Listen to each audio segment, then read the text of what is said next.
படைக்கும் ஆற்றல் தரும் தூய ஆவியை பற்றி இன்று அறிந்து கொள்வோம். நீங்கள் ஜெபம் பண்ணும் பொழுதும், கடவுளுடைய வார்த்தையை வாசிக்கும் பொழுதும், பாவங்களுக்காக மனம் வருந்தி அறிக்கையிடும் போதும், நற்கருணை உட்கொள்ளும் பொழுதும், ஆவிக்குரிய காரியங்களை குறித்து பேசும் பொழுதும் ஆவியானவருடைய பிரசன்னத்தை உணர முடியும். உங்கள் குடும்பத்தினரோடும் நண்பர்களோடும் அமர்ந்திருக்கும் பொழுதும் ஆவியானவருடைய பிரசன்னத்தை உணர முடியும். அவருடைய பிரசன்னத்தை பயணத்தின் பொழுதும், வாகனம் ஓட்டும் பொழுதும், பல்பொருள் அங்காடியில் நடக்கும் பொழுதும் அனுபவிக்க முடியும். படுக்கையில் நீங்கள் தூங்குவதற்காக படுத்திருக்கும் பொழுதும் உங்கள் மீது போர்த்தியிருக்கும் போர்வையைப் போல அவருடைய பிரசன்னத்தை உணர்வீர்கள். காலை வேளை எழுந்திருக்கும் பொழுதும் அவருடைய பிரசன்னத்தை உணரும் பொழுதும் கடவுள் உங்களுக்கு விசேஷமானவர் என்பதை அறிந்து கொள்வீர்கள்.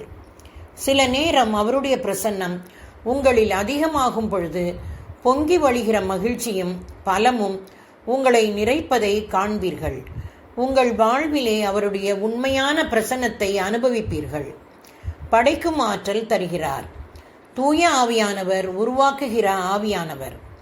அவர் சிலவற்றை உருவாக்கும் பொழுது அதை புதுமை பண்பு உள்ளதாக உருவாக்குகிறார். பனித்துகள்களை பார்க்கும் பொழுது ஒவ்வொன்றும் ஒவ்வொரு வடிவத்தில் உள்ளதை காணலாம். அவர் தாவரங்களை உண்டாக்கிய பொழுது அவற்றை வித்தியாசமாக படைத்தார்.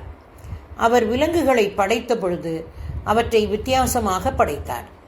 அவர் பறவைகளை, மனிதனை ஆணும் பெண்ணுமாக படைத்த பொழுது அவர்களை வித்தியாசமாக படைத்தார். தொடக்க நூலில் பார்க்கிறபடி அவர் தொடக்கத்தில் இருந்தே செயல்பட்டு கொண்டிருக்கிறார். இன்றும் கூட தூய ஆவியானவர் செயல்படுகிறார்.